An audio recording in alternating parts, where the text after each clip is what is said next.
Hello and welcome back to the Georgia's Live podcast. I'm your host, Travis Smith. This is the official podcast of Georgia's Majestic Lounge, a venue located in Northwest Arkansas in Fayetteville on Dixon Street in the Entertainment District. You can go online to georgiaslive.com for shows and information as well as purchase tickets. And one of the shows that you can purchase tickets for is on July 18th. With Jamie Lou The Hullabaloo in Lost John, and I am actually here with Garrett and Jamie Lou right now. What's up, guys? How y'all doing? Hello. How's it going? Welcome. This is the first time we've done a podcast outside on the patio here next to the train tracks, so there might be a train come by. It's really nice, though. Worth the risk. Yeah. It's worth the risk. It's a good day. I haven't been on Dixon like during the day in a long time, or the morning. It's really nice during the daytime. Yeah. Everybody starts bustling and stuff like that. You got the coffee shop across the street with folks. Yeah. I've never been there before. Our sagas. Students busy learning. Sagas? See, I don't even know how to say it. You've never been there? I'm such a newbie here. Yeah, I've never been there. I thought it was a club. Our Segas is the best. It really is. It's we've got multiple ones here. You've been to Onyx? That's another good coffee shop here. Yeah, I've been to. Oh man, the new Onyx and Rogers. Have you heard about that? Mm-mm. Whoa, it's very nice. There's Onyx. I think is like one of the best coffee shops in the world.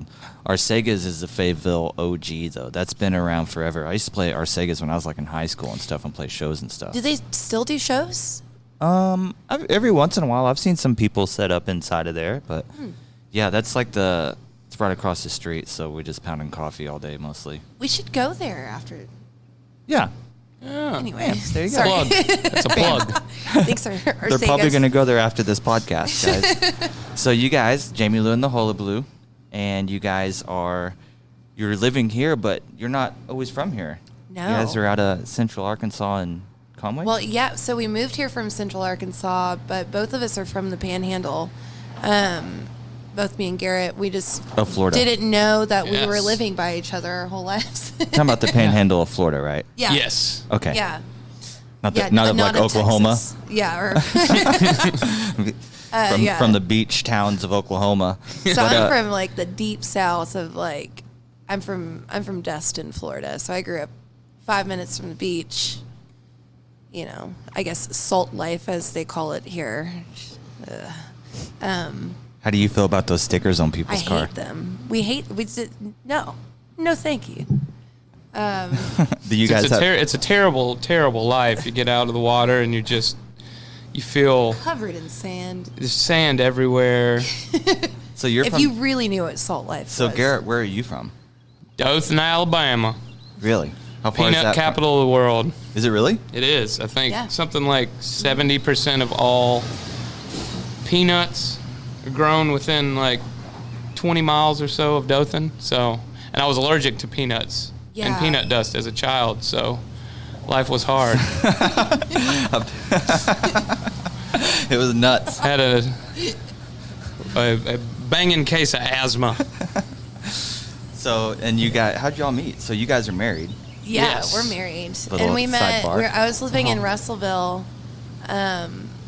and I lived across the street from a library, and so it was like kind of a commercial neighborhood. So there was only 2 different houses.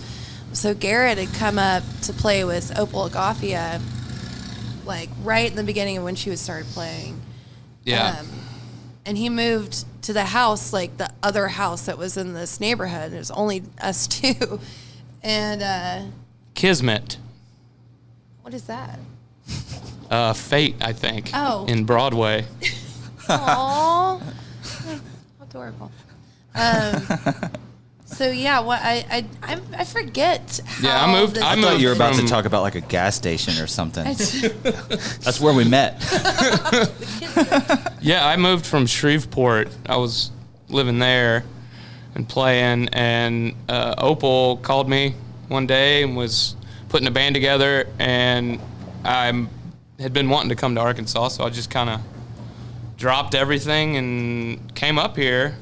And yeah, I moved across the street from Jamie, and I think I'd hit her up about putting a Backyard. concert on in the Yeah. backyard, like some kind of You and Russell Corbin. and Russell Corbin. Yeah. We were going to put together a show in the backyard, and I think some lines got crossed, and she thought I was asking to start a band.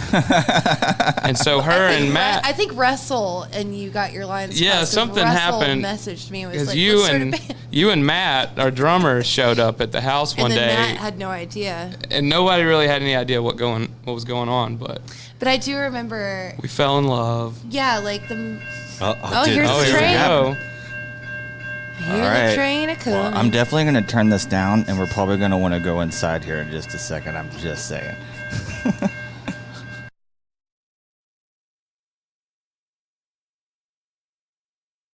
I feel like such a And-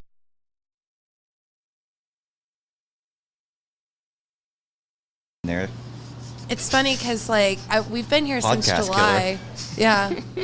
There's so many things that I keep finding to do up here. You can play on that train.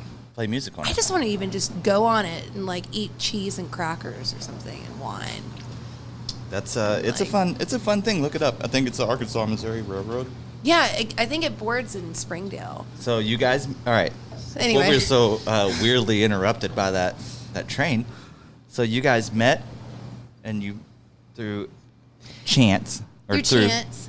So I remember walking into the living room, or like the where Garrett was sitting, and he had his banjo, and he was super cute, and we all didn't really know what to do. So I think we just were like, all right, let's just play a song, and I just played him this "Don't Try to Love Me" song that I had just written. And he played banjo and started singing harmony to it. And, like, literally in that moment, I was like, oh, my God. It just like a can't get much podcast better notebook. than this. And then we died in each other's arms. Came back to life, Immediately. finished practice, and we were good. Yeah. So That's the long and short of it. and you guys, you joined the band. You went through a few lineup changes and stuff, and now Yeah. you're settled with where you're at. Which I love how you guys are sounding. I think anybody, Thanks. we get, of course, with just living here in town and knowing kind of all the people, pretty much anybody that's seen you guys speaks so highly of you. That's really So cool. It's cool to see a band, I'd met you guys while you still lived in Conway. Oh, yeah, Russellville. And Yeah. then you moved up here. And it's cool to see, I've never seen a band like live in a different town than move to another one around here before. Oh, Just, right. Like, from me knowing folks out of town and stuff. So it's been cool to see you guys move here, not know anybody, kind of just the new kids on the block, and then meet folks. And then it's one of those things where you see like your friends hanging out with other friends. Yeah. And you're like, yeah. oh, they know each other. Then they become Yeah. friends. And you're like, yeah, it's like your good friends know each other now. Yeah. It's been cool It's to great. see you guys get to know everybody and to see people that are supporting what you guys are doing. It's been a around successful move for us. I mean, where we were living in Russellville, we kind of had this just low feeling because we were musicians, and there nobody really understood it even. Is it's that not that like far a away. lack but of just any music industry whatsoever? yeah, going on there's there? nothing unless you want to play at a sports bar. That's They still have like North 40. yeah. There's a club. So one thing that they do, we're Supper actually club. going back on this Saturday to go play a concert series there with Holy Smokes. We have friends there that are really doing some good things for Russellville. But There's for always- us, like moving here, it was. Sorry, Garrett. Oh, no, there's just always been a really strong DIY scene there. Yeah. A lot of house shows. There's a venue downtown called The Cavern that's basically just a storefront that is just kind of empty. And the Thurbers kind of, They throw own it and take pop-up shows and stuff like that. Yeah, We used to they'll practice there, actually. yeah, bands would always practice. I think like 60, 70 people in town had a key. We would Yeah. just yeah. and It got a little messy. but it was it was a real DIY venue. Sound was loud and just a crazy weird scene, but That was the space for people to go. Yeah. In the supper club or small but loyal. Yeah, I've played there several times and had really fun shows. yeah. But now it's not open. So things kind of died down. There's a lot of things that I see What from was afar going on. there was something on the golf course? Oh, right. when you, Gala Creek. oh yeah, John Daly I think brought in a couple of his friends. Like what the guy that sang Kenny Chesney, Jocko Deal Billy Ray was- Cyrus. Jocko Deal was playing with Oh, him. yeah. It was really cool to see that happening. But anyway, like moving here after that, like we were not from Arkansas, and I didn't plan to be in Russellville, but for like a year. I didn't plan to be anywhere for longer than like 2 years. I just wanted to move, and travel. But now that I'm here, like I got a job like right off the bat in music industry. Like I did not foresee that happening. Garrett's been really fortunate with just all of the work that he's been able to get. Like, as far as being a musician in this area or an artist, any kind of artist, there's a lot of opportunity, and it just keeps building because people are really invested in it. There's probably more opportunity too for a almost like a daytime job, so that you could make enough money to go play music. Probably not a lot Totally of true. that in Russellville. No, Even like definitely not. bartending or something. Like Oh, yeah, that, that, like, bartending, set off side Oh, man. money and stuff. I stagehand was a work, all bartender there. every yeah. Yeah, and now seeing what's happening in Russellville makes me kind of glad I'm here. I mean, it's nice to be in a progressive area that embraces change, and tries to learn. Always Still looking a for dry change. county. Still a dry county down there. They're not letting That- the casino come in. It's a lot of hardships happening there right now. I'm glad that we're not in it. What so when did you start playing music? Was it in Florida? Is it something that Yeah. for you that's always been with you? Yeah, so I grew up in a family of musicians. My mom's not a musician, but she's like a huge music fan. Band booster. Yeah, she's the first person to introduce me to like blues. And my dad was a musician my whole life in a band, so I grew up, having to be quiet during band practice, which is why my kid's so good at it. Yeah, I've seen her just sit there and just chill. Yeah, you just got to train him right, It's in the family genes. But my grandfather's, he used to tour in a bluegrass band in the 40s, all over here, actually. He's an incredible mandolin player. He's a preacher now in a church in southern Georgia, and they do bluegrass service. Nice. It's pretty intense. My uncle, though, is I would write things on my keyboard and stuff, or tune my guitar to open E and write songs. And then my uncle is a producer who is a Nashville session player, and also runs and owns his own studio in Georgia. And so my mom brought me there, and I started doing studio work. And I was about 13, 14 years old. So young. Yeah, it was great. get in the studio. But I was addicted to the studio. I loved it. I never really intended on performing live, until I was about 26 years old. Really? Yeah. It's crazy. I would hide myself in a studio and make I made beats for a while. And would sing on. Yeah. things Check out for, the Lawbenders on I've heard the SoundCloud. Is that It's great. the hip hop Yeah. beats and stuff? great. Yeah, they're Yeah. legit. They could be better, but it was really fun. There's just a different thing. And then I Will Wetzel, he asked me to come and open up for I think Honeysuckle, not Honeysuckle, Honkysuckle? I forget which band it was. It was Richard Burnett's band. And it was my very first show. I think I was about 25 or 26 years old. I had a 3-year-old at the house, and I put a band together in 4 days and played a show, and just haven't really stopped going since then. There's been a lot of different phases that I've gone through, and it's kind of led me to what it is now. I've taken my time, and I've learned a lot.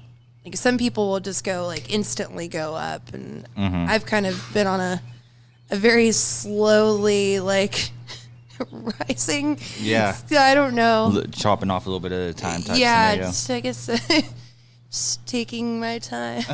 What about you, Garrett? I know, when did you start playing music? I always tell people, I've got this friend Garrett. He plays with Jamie Lou and stuff, but I always call you a secret weapon because you can play so many instruments.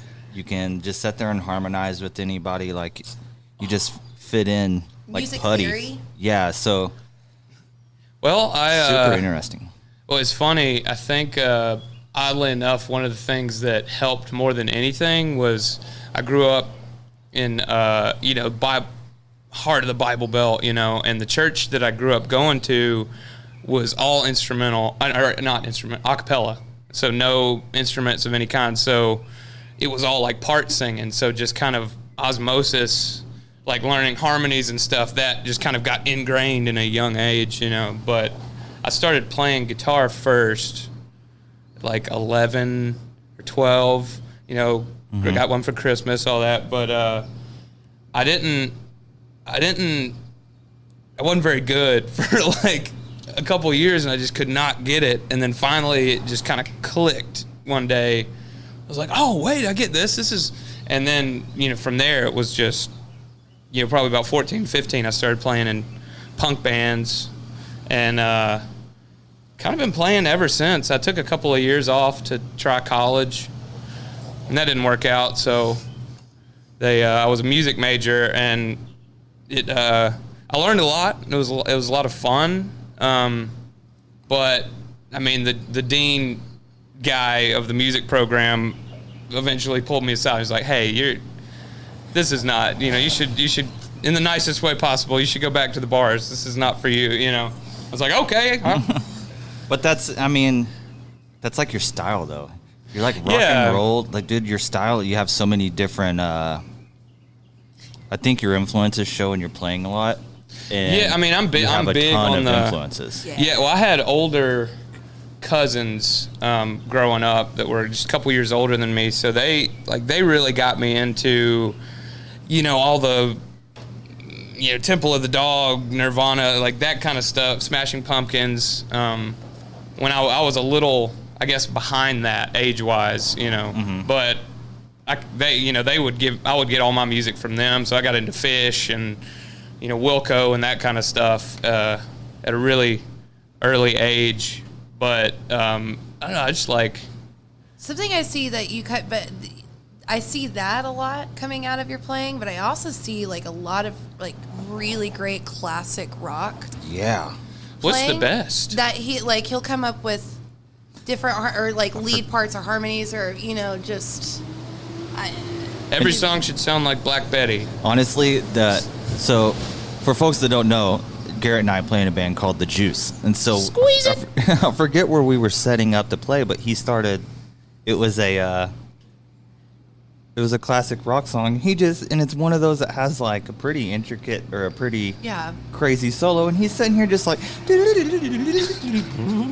but like obvious that you've not only heard that song a million times, but you played along with it a million times, like. And it was like every song, that classic rock song that comes on. I know. Like imagine living with this guy. I make it difficult sometimes. But yet you can put on an Iron and Wine song and he knows how to play that too. It's just great. Yeah. I like variety, I've always preferred being a jack of all, master of none kind of situation. It's easier to get a gig if you can play more stuff. Yeah. So you guys have July 18th coming up here with Lost John. Yeah. Yes. And good buddies. So you guys been doing some recording? Yeah, actually, yeah. So Eric has been engineering our record. Eric of Lost John. Eric Withams at Homestead Recording. And it's been, I absolutely adore this studio. I realized, like, because of all of the home recording I've done, I don't really like a fancy studio. I'll do stuff there, but, like, I need a very relaxed environment situation. Yeah. Because also I like to be very hands-on. Mm-hmm. I like to produce my own stuff. And it's definitely, it's a homestead in more than just name. It's a kind of a little farmhouse out in the country. Yeah, Eric just built a garden. It's really great. It's been like the production level that we're getting out of this place is really great, and I'm just very excited. And Lost John just did their Let It Be Strange record that they're going to be playing on July 18th too. Yeah. Great record. Which I'm really excited about hearing them play that. Super I'm a vibey. fan. Yeah, the studio and everything I've seen looks incredibly comfortable. Yeah. Well, he records. He's got analog capabilities. He's got. I mean, he I think just got a new board, and he's very he's very like hands on, and not only does he know. Oh, okay, well, this is how you record, but he knows the inner workings of it. He likes to work on his own. So he really, it's like he has a just kind of Zen thing going with his studio, and it's amazing what just watching him sit there and be like, oh, we'll try this. Boop, boop, boop, boop, boop, boop. It's like, oh, man. Yeah, we haven't even gotten to mixing yet, but like mixing is getting pretty fun. But yeah, so they're friends, and Do you feel that the atmosphere and the environment when you record, especially having something that might be a little bit more inspiring, do you find that to be more of a,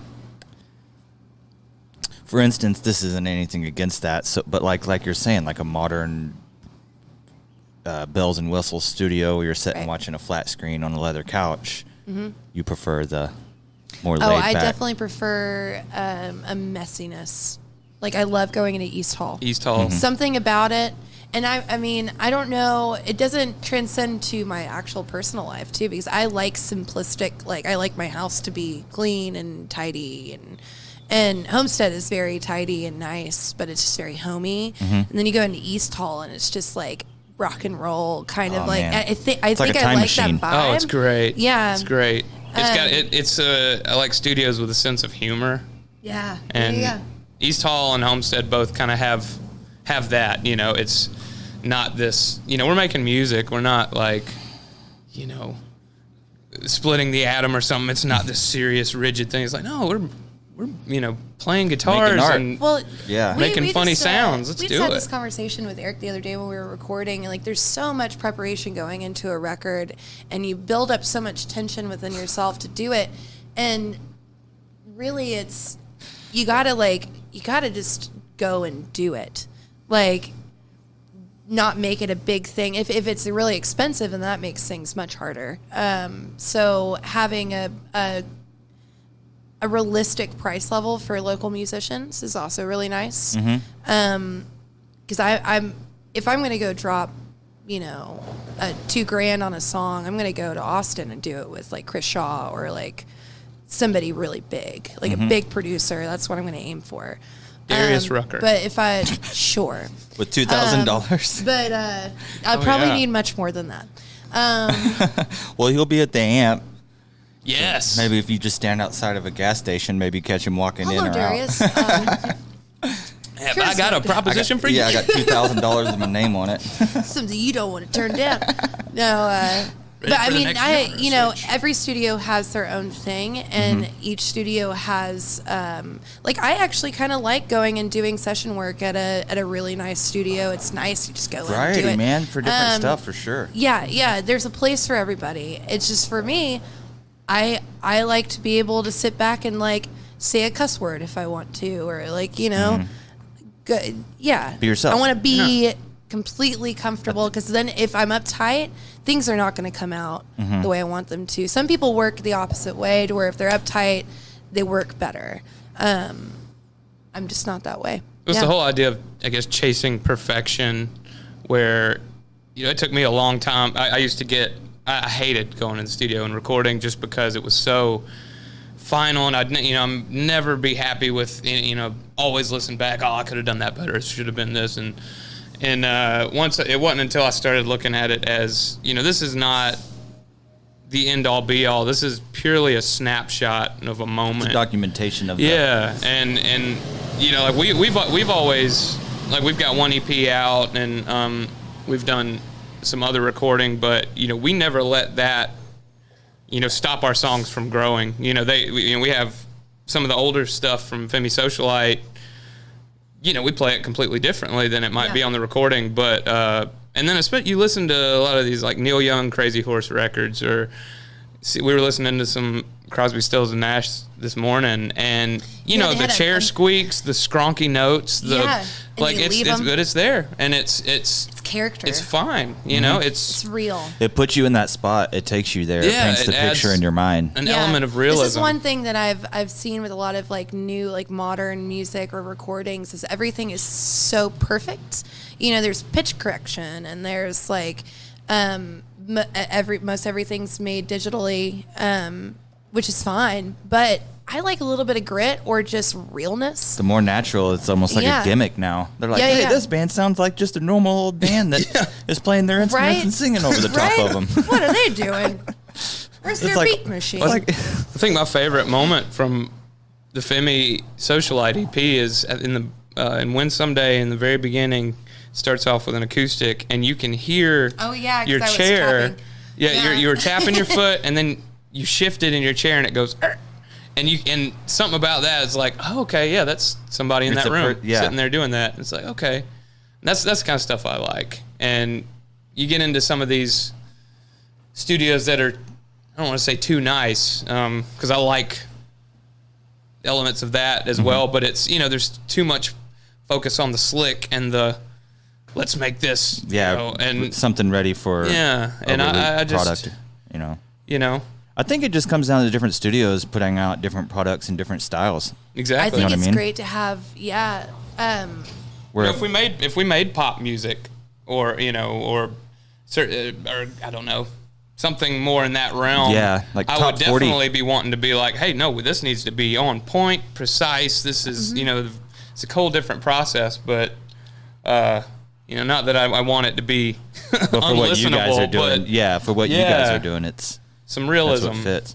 So what do you guys have coming up after this July 18th show? Do you guys have some more stuff? You guys hitting the road or anything? Or well, it's gonna be me and Garrett's 1 year like marriage anniversary. We have a special video that my friend Amber Lane made.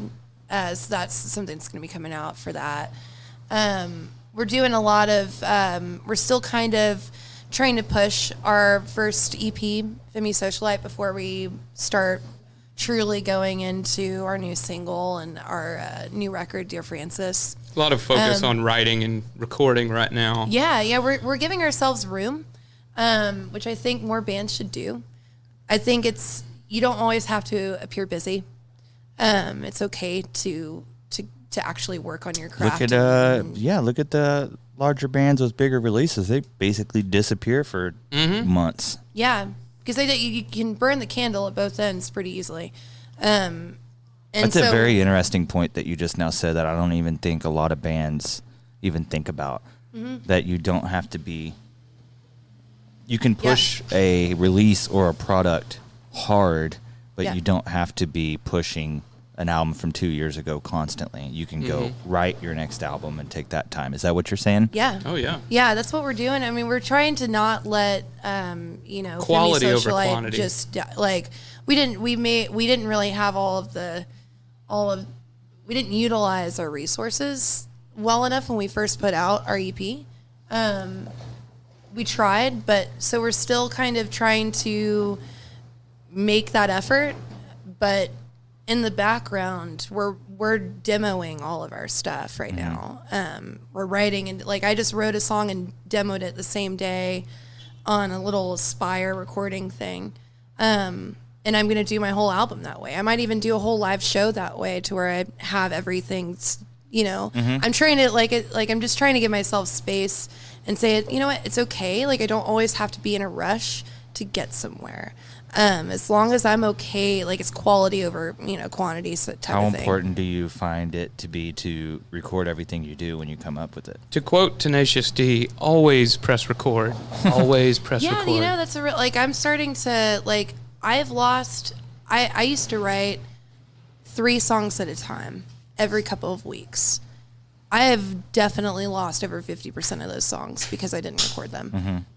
So what something could have been good, maybe it's taken me that many songs to write a good one. I don't know, but now I'm trying to I'm 31. I can't lose this material. Yeah. I have to really work at it and kind of getting back into the song and not, because you can get really lost in I think somebody recently said, don't write the song like don't write it for the people you're playing to at the bar. Write it for the people you're driving home and listening to it.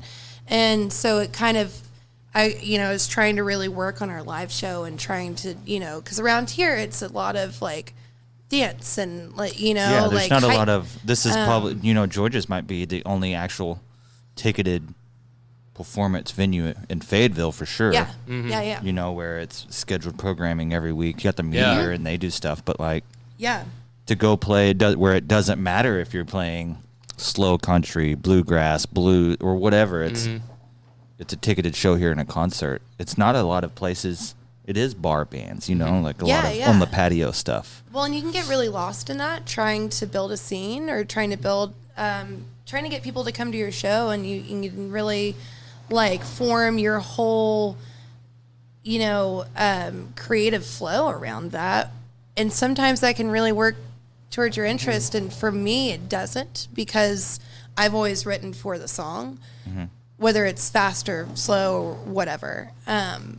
So it's kind of just in recording, I'm trying to really look at all of those elements and work out what I think would be good for both worlds. Yeah. And that's something we've, as a band, have, kind of learned lately and been, changing our, thinking around a little bit. When we sit down and make a set list for a show, we used to try and be very conscious of, we're playing with a bluegrass band, so let's do all the slow material, or, we're playing with Couch Jackets, so let's make it big and pump. And, now we've kind of gotten to this point where, there's still a little bit of that, but we kind of have this main push of, no, we're going to do us. Do us. And the best we can. I mean, I always say, Joan Baez went on tour with Jethro Tull as the opener. So like